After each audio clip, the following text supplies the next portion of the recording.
नमस्कार. व्हायब्रंट अकॅडमीमध्ये आपलं सर्वांचं स्वागत आहे. काल आपण केमिस्ट्रीमध्ये सोल्युशन ह्याचे टाइप्स बघितले होते. कॉन्सन्ट्रेशन म्हणजे काय आणि ते कॉन्सन्ट्रेशन कसं एक्सप्रेस करायचं ह्याच्या डिफरंट मेथड्स आपण सांगितले होते. ह्याच्या पुढचा पार्ट जो आहे तो आपण बघतोय. आता ज्या वेळेला सोल्युशन तयार करतो आपण त्यावेळेला काय सांगितलं, solute is dissolve in a solvent. ही जी प्रोसेस आहे ह्या प्रोसेसला डिझोल्युशन म्हटलं जातं. ह्या डिझोल्युशन मध्ये काय मिळतं बघा, ज्या वेळेला सोल्यूट हा सॉल्व्हंट मध्ये डिझॉल्व होतो त्यावेळेला त्याच्यामध्ये काही ठराविक अमाऊंट जो आहे सोल्यूटचा हा सॉल्व्हंट मध्ये डिझॉल्व होतो आणि एक पर्टिक्युलर अशी स्टेज येते ज्याच्यामध्ये आपण कितीही सॉल्व्हंट पुन्हा ऍड केला तर त्याच्यामध्ये डिझॉल्व होत नाही. सिंपल एक्झाम्पल बघा, suppose we have to take 100 ml water in a beaker. Beaker मध्ये काय घेतलं आपण, 100 ml वॉटर घेतलं बघा. ह्या 100 ml वॉटर मध्ये सुरुवातीला मी काय केलं, 5 ग्रॅम सोडियम क्लोराईड म्हणजे काय टाकलं, मीठ टाकलं. ते सोल्युशन स्टर केलं. सुरुवातीला टाकलेलं 5 ग्रॅम मीठ म्हणजे सोडियम क्लोराईड डिझॉल्व झालं. पुन्हा त्याच्यामध्ये 5 ग्रॅम सोडियम क्लोराईड मी आणखी ऍड केलं, पुन्हा स्टरिंग केलं, ते सुद्धा त्याच्यामध्ये डिझॉल्व होतंय. पुन्हा 5 ग्रॅम टाकलं, स्टरिंग केलं, ते डिझॉल्व झालं. पुन्हा 5 ग्रॅम टाकलं, स्टरिंग केलं, डिझॉल्व झालं. म्हणजे टोटल किती झालं बघा, 20 ग्रॅम. त्याच्यामध्ये आतापर्यंत काय झालं, 100 ml वॉटर मध्ये 20 ग्रॅम सोडियम क्लोराईड डिझॉल्व झालं. मात्र आता पुन्हा जर मी त्याच्यामध्ये 5 ग्रॅम टाकलं तर हे 5 ग्रॅम सोडियम क्लोराईड मी कितीही स्टरिंग केलं तर त्याच्यामध्ये ते डिझॉल्व होत नाही. म्हणजे त्या सॉल्व्हंटची सोल्यूट डिझॉल्व करून घेण्याची जी कपॅसिटी आहे ही कपॅसिटी इथं कंप्लीट झालेली पाहायला मिळते. आणि त्यामुळं एक्स्ट्रा आपण त्याच्यामध्ये पुन्हा कितीही सोडियम क्लोराईड ऍड केला तर तो डिझॉल्व होत नाही. आणि मग इथं ज्या वेळेला आपण हे जे सोल्युशन तयार झालं ह्या सोल्युशनला म्हणायचं सॅच्युरेटेड सोल्युशन. काय म्हणायचं याला, saturated solution. No more solute is dissolved in that solution. आणि असं जे सोल्युशन तयार झालं ते सोल्युशन म्हणजे असेल सॅच्युरेटेड सोल्युशन. म्हणजे ज्यादा आपण किती अमाऊंट सोल्यूटचा त्याच्यामध्ये ऍड करत गेलो तर तो सोल्यूट त्याच्यामध्ये डिझॉल्व होत नाही. म्हणजे त्या सॉल्व्हंट मध्ये सोल्यूटला डिझॉल्व करून घेण्याची जी कपॅसिटी आहे ही कपॅसिटी तिथं पूर्ण झाली. आणि त्यावेळेला मग जर सोल्युशन तयार झालं त्या सोल्युशनला काय म्हटलं, सॅच्युरेटेड सोल्युशन. मग हे सॅच्युरेटेड सोल्युशन जर आपण बघितलं तर त्याच्यामध्ये काय मिळतं आपल्याला, तर dynamic equilibrium is form between number of solute particles and the solution. मग ह्याच्यामध्ये ज्या वेळेला आपण काय करतो, आणखी एक्स्ट्रा सोल्यूट ऍड करतोय, तो एक्स्ट्रा ऍड केलेला सोल्यूट आहे तसा तिथं तसाच शिल्लक राहणार आहे. तो पुन्हा त्याच्यातून डिझॉल्व झालेला नसेल. आपण कितीही स्टरिंग केलं तर तो डिझॉल्व होत नाही. मग आता सॅच्युरेटेड सोल्युशन म्हणजे काय बघा, इन जनरल सॅच्युरेटेडचं मिनिंग सांगितलं, सॅच्युरेटेडचं मिनिंग सांगितलं, त्याच्यामध्ये आपल्याला हा सॅच्युरेटेड सोल्युशन तयार झाला. मग सॅच्युरेटेड सोल्युशन कशाला म्हणायचं, सायंटिफिक मिनिंग काय मिळतं बघा, saturated solution contains a maximum amount of solute dissolve in given amount of solvent at a given temperature. Saturated solution म्हणजे काय मिळतं बघा, maximum amount of solute dissolve in given amount of solvent. आणि हे कधी मिळते तर at a given temperature. this is important one. कारण का बघा, समजा सिंपल एक एक्झाम्पल सांगतो बघा तुम्हाला. आपण एका बीकर मध्ये काय घेतलं, नॉर्मल रूम टेम्परेचरचं वॉटर घेतलं, एक 100 ml वॉटर रूम टेम्परेचरचं. आणि दुसऱ्या बीकर मध्ये 100 ml वॉटर घेताना कसं घेतलं, हॉट वॉटर, म्हणजे त्याचं टेम्परेचर रूम टेम्परेचर पेक्षा जास्त असेल. दोन्ही बीकर मध्ये काय केलं बघा, पहिलं बीकर ज्याच्यामध्ये रूम टेम्परेचरचं वॉटर आपण 100 ml घेतलंय, त्याच्यामध्ये 10 ग्रॅम शुगर ऍड केली. दुसरं बीकर होतं त्याच्यामध्ये आपण हॉट वॉटर घेतलं होतं, त्याच्यामध्ये सुद्धा काय केली, 10 ग्रॅम शुगर ऍड केली. स्टरिंग केलं तर बघा दोन्हीपैकी आपल्याला जे हॉट वॉटर आपण घेतलंय त्याच्यामध्ये शुगर जी डिझॉल्व होते त्याचा रेट फास्ट असेल, त्याच्यातली शुगर लवकर डिझॉल्व झाली असेल. म्हणजे इथं जनरल एक फॅक्टर आपल्याला मिळतोय, जो फॅक्टर काय कशावर परिणाम करतो तर सोल्युबिलिटी ऑफ सोल्यूट, म्हणजे सोल्यूट जो डिझॉल्व होणार आहे त्याची सोल्युबिलिटीवर परिणाम करणारा हा टेम्परेचर फॅक्टर असेल पहिला मिळतो. आणि त्यामुळं इथं सॅच्युरेटेड सोल्युशनचा मिनिंग सांगताना काय सांगितलं बघा, maximum amount of solute dissolve in given amount of solvent at a given temperature. म्हणजे त्यावेळेला असणारं पर्टिक्युलर टेम्परेचर जे आहे दिस इज इम्पॉर्टंट असेल, कारण टेम्परेचर कमी जास्त झालं तर त्याचा परिणाम कशावर होणार आहे, अमाउंट ऑफ सोल्यूट जो आपण सॉल्व्हंट मध्ये डिझॉल्व करतो. मग सॅच्युरेटेड सोल्युशनचा मिनिंग लक्षात आला. आता बघा ह्याच्यामध्ये आपल्याला काय मिळतंय, solution containing a greater amount of solute than equilibrium. म्हणजे आपण बघाशी बघितलं ज्यावेळेला सॅच्युरेटेड सोल्युशन तयार होतं त्यावेळेला सॅच्युरेटेड सोल्युशन मध्ये काय तयार झाली ती कंडिशन, इक्विलिब्रियम कंडिशन. मग त्या इक्विलिब्रियम कंडिशन पेक्षा जर त्या सोल्युशन मध्ये सोल्यूटचं प्रमाण जास्त असेल तर त्याला काय म्हणायचं, सुपर सॅच्युरेटेड सोल्युशन. बघा super saturated solution. Super saturated solution कुणाला म्हटलं तर ज्या सोल्युशन मध्ये काय सांगितलं तर solution containing a greater amount of solute. Solution मध्ये काय सांगितलं, containing a greater amount of solute, containing greater amount of solute. मात्र कशापेक्षा जास्त तर greater amount of solute than equilibrium condition. That is equilibrium condition कधी तयार झाली होती तर इक्विलिब्रियम कंडिशनलाच आपण काय म्हटलं होतं, saturated solution. Saturated solution equilibrium condition याचा अर्थ काय असेल, सॅच्युरेटेड सोल्युशन. म्हणजे सॅच्युरेटेड सोल्युशन बनण्यासाठी तिथं आपल्याला किती सोल्यूट डिझॉल्व करावा लागतो त्याच्यापेक्षा जर सोल्यूटचा अमाउंट त्या सोल्युशन मध्ये जास्त असेल तर अशा टाईपच्या सोल्युशनला काय म्हणायचं, सुपर सॅच्युरेटेड सोल्युशन. बघा सिंपल एक्झाम्पल मी मगाशी सांगितलं होतं, आपण 100 ml वॉटर घेतलं होतं, त्याच्यामध्ये पहिल्यांदा 5 नंतर 5 असे 4 वेळा आपण 5च्या स्लॉटने काय केलं होता, सोडियम क्लोराईड त्याच्यामध्ये डिझॉल्व केला होता. म्हणजे 100 ml वॉटर मध्ये टोटल सोडियम क्लोराईड किती डिझॉल्व केला, 20. आणि ते सोल्युशन कसं बनलं, सॅच्युरेटेड बनलं. म्हणजे 20 gram sodium chloride 100 ml water मध्ये आपण डिझॉल्व करतो त्यावेळेला ते सॅच्युरेटेड सोल्युशन तयार होतं. आणि मग हे जे सॅच्युरेटेड सोल्युशन तयार झालं त्याच्यामध्ये 20 ग्रॅम सोडियम क्लोराईड डिझॉल्व केला, त्याच्यापेक्षा जर जास्त आणखी आपण सोडियम क्लोराईड ऍड केला तर तिथं तो सोडियम क्लोराईड डिझॉल्व होत नाही. आणि मग हे जादा जर अमाऊंट ह्या सोडियम क्लोराईडचा त्या सोल्युशन मध्ये असेल तर ते जे सोल्युशन मिळणार आहे त्या सोल्युशनला म्हणायचं सुपर सॅच्युरेटेड सोल्युशन. तर सोल्युशनचे दोन टाइप मिळतील आपल्याला basically, depends upon the amount of solute dissolve in solvent, saturated solution आणि सुपर सॅच्युरेटेड सोल्युशन.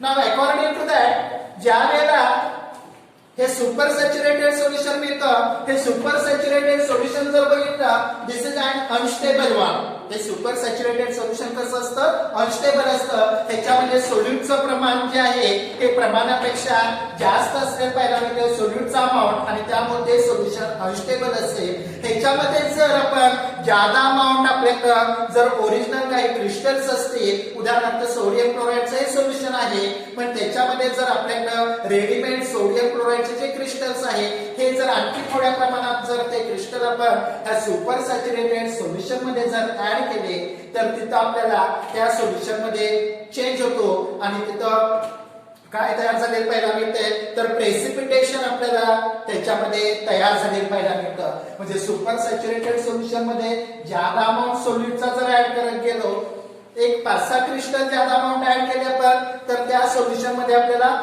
जे डिझॉल्व्ह झालेले क्रिस्टल होते ते पुन्हा त्याचं रिक्रिस्टलायझेशन होतं आणि तिथं प्रेसिपिटेशन झालेलं पाहायला मिळतं आणि सुपर सॅच्युरेटेड सोल्युशन जे आहे they can be changes to saturated solution.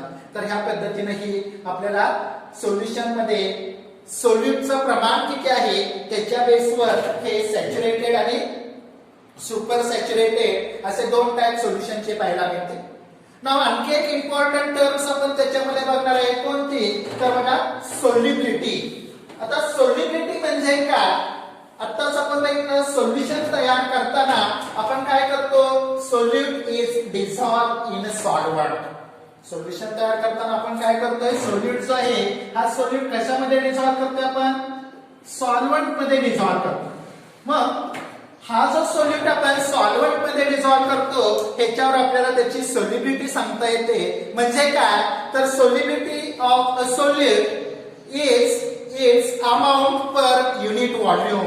बघा सोल्युबिलिटी ऑफ सोल्यूट म्हणजे काय सांगितलंय तर solubility of solute is its amount per unit volume. बघा सोल्युबिलिटीचं मिनिंग काय सांगितलं तर सोल्युबिलिटी म्हणजे आपल्याला काय मिळतं तर amount of solute per unit volume of their saturated solution. कधी तर ज्या वेळेला त्याचं आपण त्या सोल्यूट पासून काय तयार केलं आपण त्याचं सॅच्युरेटेड सोल्युशन. सॅच्युरेटेड सोल्युशन कसं तयार करायचं मगाशी आपण बघितलं होतं. मग हे सॅच्युरेटेड सोल्युशन आपण ज्या वेळेला तयार करतो त्यावेळेला जसं आता आपण एक्झाम्पल घेतलं होतं 100 ml वॉटर मध्ये 20 ग्रॅम सोडियम क्लोराईड म्हणजे मीठ आपण जर डिझॉल्व्ह केलं तर त्याचं सॅच्युरेटेड सोल्युशन तयार झालं होतं. मग ह्या सॅच्युरेटेड सोल्युशन मधला युनिट व्हॉल्यूम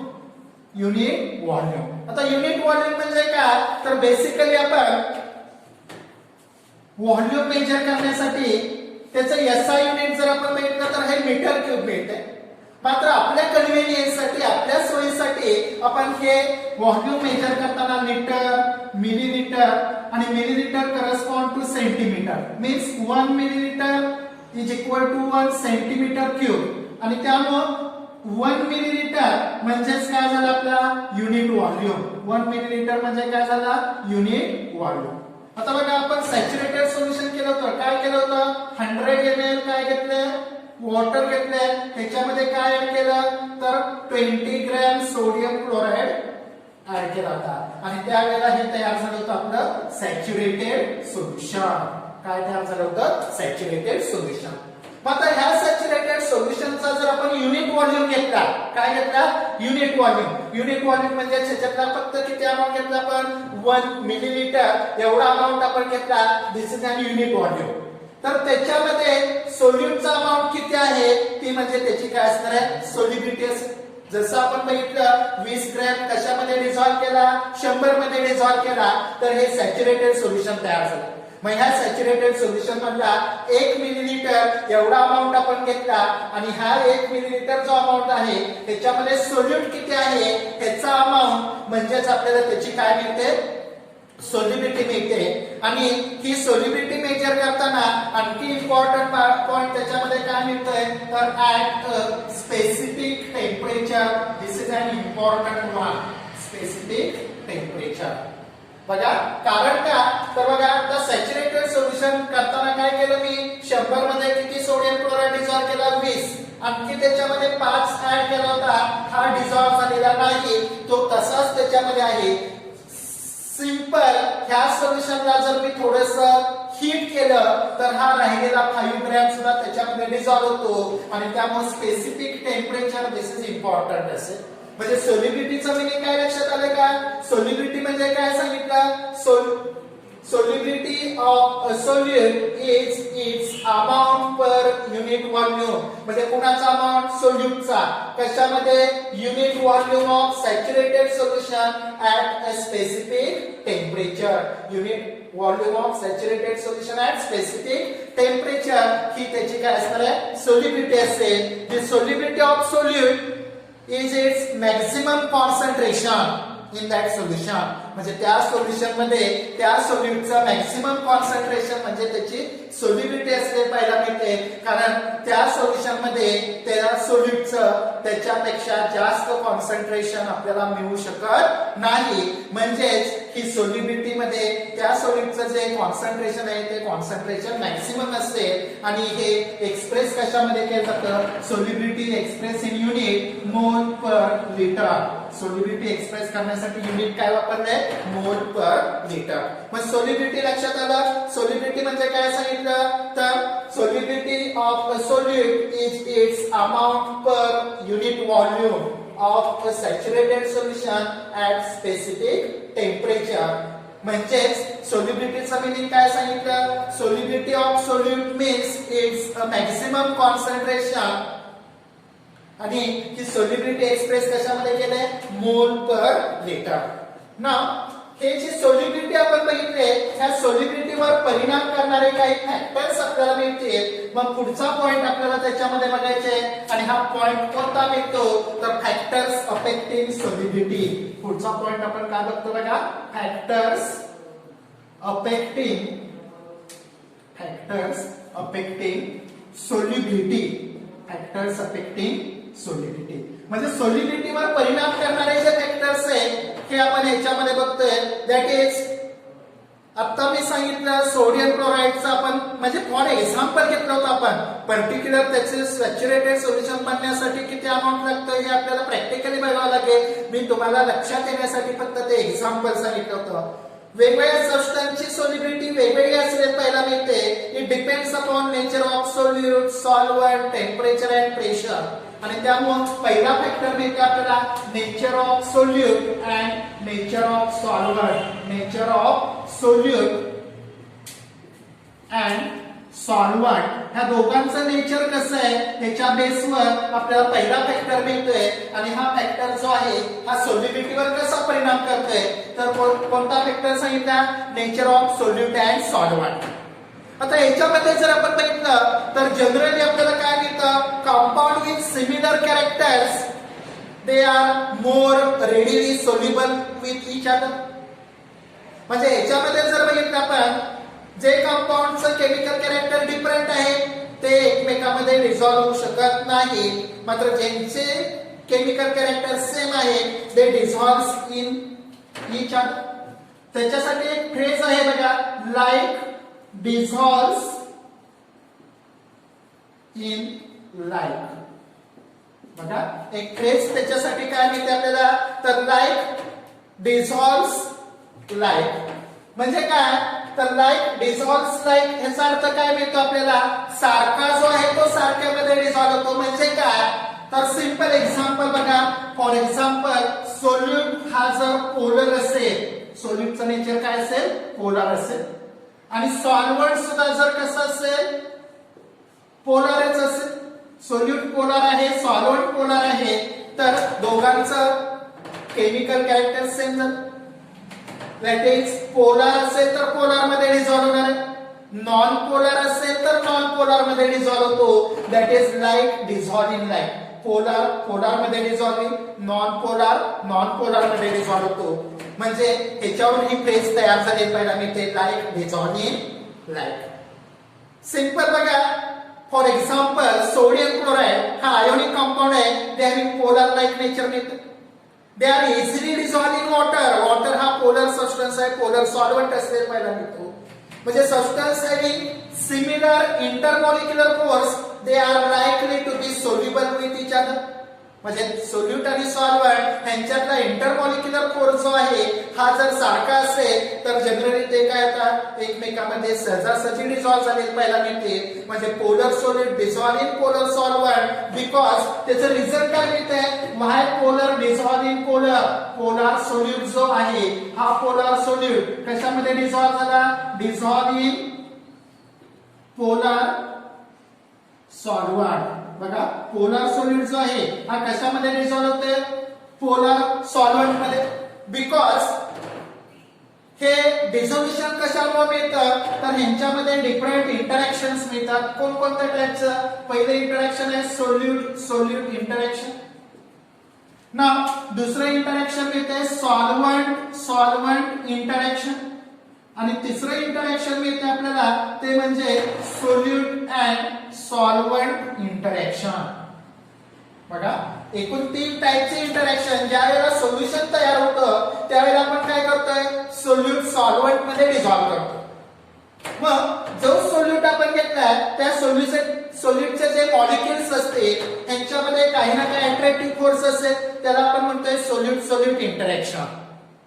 जो आपण सॉल्व्हंट घेणार आहे त्या सॉल्व्हंट मॉलिक्युल मध्ये काही इंटरॅक्शन असेल त्याला आपण म्हणणार आहे सॉल्व्हंट सॉल्व्हंट इंटरॅक्शन. आणि ज्या वेळेला आपण सोल्यूट सॉल्व्हंट मध्ये डिझॉल्व्ह करतो त्यावेळेला सोल्युशन तयार होतं त्यावेळेला तिथं सोल्यूट आणि सॉल्व्हंट यांच्यामध्ये इंटरॅक्शन तयार होते. तर हे 3 टाईपचे इंटरॅक्शन्स आपल्याला मिळतील. ह्या तिन्ही टाईपच्या इंटरॅक्शनचा मॅग्निट्यूड इथं ज्या वेळेला सेम असतो त्यावेळेला ते सबस्टन्स इझिली एकमेकांमध्ये काय होते डिझॉल्व्ह होते. जसं आपण बघितलं लाईट डिझॉल्व्ह इन लाईट म्हणजे पोलार सोल्यूट पोलार सॉल्व्हंट मध्ये डिझॉल्व्ह होतो कारण तिथं solute solute interaction solvent solvent interaction या दोन्ही इंटरॅक्शन सेम असतात. कुणासारख्या सोल्यूट आणि सॉल्व्हंट इंटरॅक्शन सारख्या. म्हणजे जेवढी इंटरॅक्शन सोल्यूट सोल्यूट पार्टिकल मध्ये तेवढीच इंटरॅक्शन सॉल्व्हंट सॉल्व्हंट पार्टिकल मध्ये असेल आणि तेवढीच इंटरॅक्शन तयार झालेल्या सोल्युशन मध्ये सोल्यूट आणि सॉल्व्हंट मध्ये असले पहिला मिळते. म्हणजे ह्या तिन्ही टाईपचे इंटरॅक्शन इथं सेम असले पहिला मिळते. त्यावेळेला ते सबस्टन्स इझिली काय येतात एकमेकांमध्ये डिझॉल्व्ह होते आणि सोल्युशन तयार होते. आणि म्हणून तिथं सांगितलंय light dissolve in light. For example बघा सोडियम क्लोराईड ज्या वेळेला आपण वॉटर मध्ये डिझॉल्व्ह करतो ऍट दॅट टाइम त्या सोडियम क्लोराईड ज्या वेळेला वॉटर मध्ये डिझॉल्व्ह झाला त्यावेळेला सोडियम क्लोराईडचं काय होणार आहे dissociation. It can be cause formation of sodium ion and chloride ion.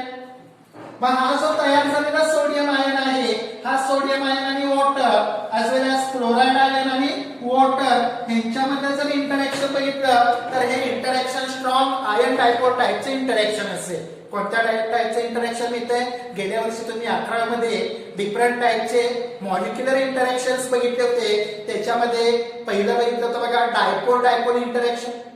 दुसरा टाइप बघितला होता आयन डायपोल इंटरॅक्शन. ज्यावेळेला आपण सोडियम क्लोराईड वॉटर मध्ये डिझॉल्व्ह करतो त्यावेळेला तिथं सोडियम आयन आणि water as well as chloride ion आणि वॉटर यांच्यामध्ये एक पद्धतीचं इंटरॅक्शन तयार होतं. सोडियम आयन हा जर बघितला आपण हा कॅटायन आहे म्हणजे इथं सोडियमवर कोणता चार्ज आहे पॉझिटिव्ह चार्ज. वॉटर जर बघितला वॉटर हा पोलर म्हणजे त्याच्यामध्ये 2 पोल्स असतील त्याला आपण डायपोल म्हणतो. एक पॉझिटिव्ह पोल असेल एक निगेटिव्ह पोल असेल. सोडियमवर पॉझिटिव्ह चार्ज आहे वॉटरचा निगेटिव्ह पोल त्याच्याकडे अट्रॅक्ट होईल आणि त्यांच्यामध्ये आयन डायपोल इंटरॅक्शन तयार होईल. सिमिलरली क्लोराईड आयन जर बघितला तर हा अनायन आहे. इथं क्लोरीनवर काय निगेटिव्ह चार्ज आहे. हा क्लोराईड आयन काय होतंय वॉटर मधल्या पॉझिटिव्ह पोलला अट्रॅक्ट करतो आणि ह्यांच्यामध्ये हे आयन डायपोल इंटरॅक्शन मिळतं. तर ह्यांच्यामध्ये हे स्ट्रॉंग इंटरॅक्शन असले पहिला मिळते. Now the sodium chloride dissolve in water त्यांच्यामध्ये काय सांगितलं आयन डायपोल इंटरॅक्शन तयार झाले पहिला मिळतं. Hydrogen bonding between water molecules and ion ion attraction between sodium ions and chloride ions are comparable. म्हणजे आपण बघितलं इथं सोल्यूट कोण आहे सोडियम क्लोराईड. मग सोडियम क्लोराईड मध्ये त्याचे कॉन्स्टिट्यूएंट कोण आहे Na+ आणि Cl-. तर ह्या दोघांमधले इंटरॅक्शन. सॉल्व्हंट कोण आहे वॉटर तर 2 वॉटर मॉलिक्युल मधले इंटरॅक्शन म्हणजे त्यांच्यामध्ये आपल्याला काय मिळतं हायड्रोजन बॉन्डिंग. तर हे सोडियम आयन आणि क्लोराईड आयन यांच्यातले interaction age well age 2 water molecule मधले इंटरॅक्शन हे कशा टाइपचं आहे हायड्रोजन बॉन्डिंग. तर हे इंटरॅक्शन हे दोन्ही इंटरॅक्शन कसे असतील कंपॅरेबल असतील as like to the ion dipole interaction म्हणजे सोडियम आयन आणि water as well as chloride ion आणि वॉटर. आणि त्याच्यावरून आपल्याला काय मिळालं मग लाईट डिझॉल्व्ह इन लाईट. जो सारखा आहे तो सारख्यामध्ये डिझॉल्व्ह होतो म्हणजे पोलर असेल तर पोलर सॉल्व्हंट मध्ये डिझॉल्व्ह होईल. दुसरं एक्झाम्पल बघा नॉन पोलर ऑर्गॅनिक सॉल्व्हंट आणि नॉन पोलर ऑर्गॅनिक सोल्यूट आपण जर बघितला तर ते एकमेकांमध्ये डिझॉल्व्ह होते. That is like dissolve in like. जसा पोलर मध्ये डिझॉल्व्ह होणार आहे तसा नॉन पोलर हा नॉन पोलर मध्ये डिझॉल्व्ह होतो. उदाहरणार्थ बघा त्याच्यामध्ये जर बघितलं आपण cholesterol is dissolve in benzene हा cholesterol this is a non polar solute असेल आणि बेन्झीन हा सुद्धा काय नॉन पोलर सॉल्व्हंट आहे आणि हे non polar solute non polar solvent मध्ये डिझॉल्व्ह होतो ना. दुसरे एक्झाम्पल मिळते बघा नॅफ्थॅलिन. नॅफ्थॅलिन बॉल सगळ्यांना माहित आहे बघा, जे आपण रूम फ्रेशनर मध्ये टॉयलेट बाथरूम मध्ये वगैरे आपण वापरतो बघा. हे नॅफ्थॅलिन बॉल्स जर आपण बघितले तर ह्याच्यामध्ये आपल्याला काय मिळतं बघा, हा naphthalene this is an poly aromatic hydrocarbon. मग ह्याच्यामध्ये आपण बघितलं होतं बघा, हा हायड्रोकार्बन जो आहे, हायड्रोकार्बन म्हटलं तर बेसिकली त्याच्यामध्ये काय येतात, कार्बन कार्बन आणि कार्बन हायड्रोजन असे दोन टाईपचे बॉन्ड असतात. ज्यावेळेला दोन सारख्या ऍटम मधले बॉन्ड येतात त्यावेळेला ते बॉन्ड कसे असतात, नॉन पोलर असतात. तसं दोन डिसिमिलर ऍटम कार्बन आणि हायड्रोजन ह्याच्यातला बॉन्ड सुद्धा नॉन पोलर आहे, कारण कार्बनची जेवढी इलेक्ट्रोनिगेटिव्हिटी आहे तेवढीच इलेक्ट्रोनिगेटिव्हिटी कुणाची मिळणार आहे, आपल्याला हायड्रोजनची मिळणार आहे. आणि त्यामुळे कार्बन आणि हायड्रोजन या दोघांमधला बॉन्ड सुद्धा कसा असणार आहे, नॉन पोलर असेल. आणि त्यामुळे पोल हा नॅफ्थॅलिन मॉलिक्यूल जर बघितला तर हा नॉन पोलर मिळतोय. दे can B dissolve in benzene. Benzene मध्ये सुद्धा आपल्याला काय मिळतात, फक्त कार्बन कार्बन आणि कार्बन हायड्रोजन बॉन्ड असते आणि त्यामुळे बेन्झीन सुद्धा नॉन पोलर आहे आणि त्यामुळे नॅफ्थॅलिन बेन्झीन मध्ये डिझॉल्व होतो. मात्र हा नॅफ्थॅलिन जर बघितलं which cannot be dissolve in water. दुसरे एक्झाम्पल मिळते आपल्याला बघा, sugar is dissolve in water. The dissolution of sugar in water is due to intermolecular hydrogen bonding between sugar and water. म्हणजे शुगर हा जर सबस्टन्स आपण बघितला तर this is one of the carbohydrate. ह्याच्यामध्ये पॉलीहायड्रॉक्सी म्हणजे नंबर ऑफ हायड्रॉक्सी ग्रुप असते पहिला मिळतात आणि त्यामुळे हायड्रॉक्सी ग्रुप म्हटलं तर ह्याच्यामध्ये OH बॉन्ड आला आणि OH बॉन्ड म्हटलं तर हा बॉन्ड पोलर आहे. वॉटर जर आपण बघितला, वॉटर मध्ये सुद्धा वॉटरचा फॉर्म्युला काय HOH आणि त्याच्यामध्ये सुद्धा हा बॉन्ड कसा असेल, पोलर असेल. हायड्रॉक्सी ग्रुप मधला हा बॉन्ड सुद्धा काय पोलर आहे आणि त्यामुळे ह्या दोघांमध्ये काय तयार होतं, शुगर मधलं जे हायड्रॉक्सी ग्रुप आहे आणि वॉटर ह्या दोघांमध्ये काय तयार होतं, तर इंटरमॉलिक्युलर हायड्रोजन बॉन्डिंग काय तयार होते, intermolecular hydrogen bonding. Intermolecular hydrogen bonding दोन टाइप्स असतं, एक असतं इंटरमॉलिक्युलर आणि दुसरं असतं intramolecular. Inter means in between two molecule, intra means within a same molecule, inter between means in between two molecule, intra means within a same molecule. पण दोन molecule मध्ये ज्या वेळेला हे बॉन्डिंग तयार होतं त्या बॉन्डिंगला काय म्हणायचं, इंटरमॉलिक्युलर हायड्रोजन बॉन्डिंग केलं.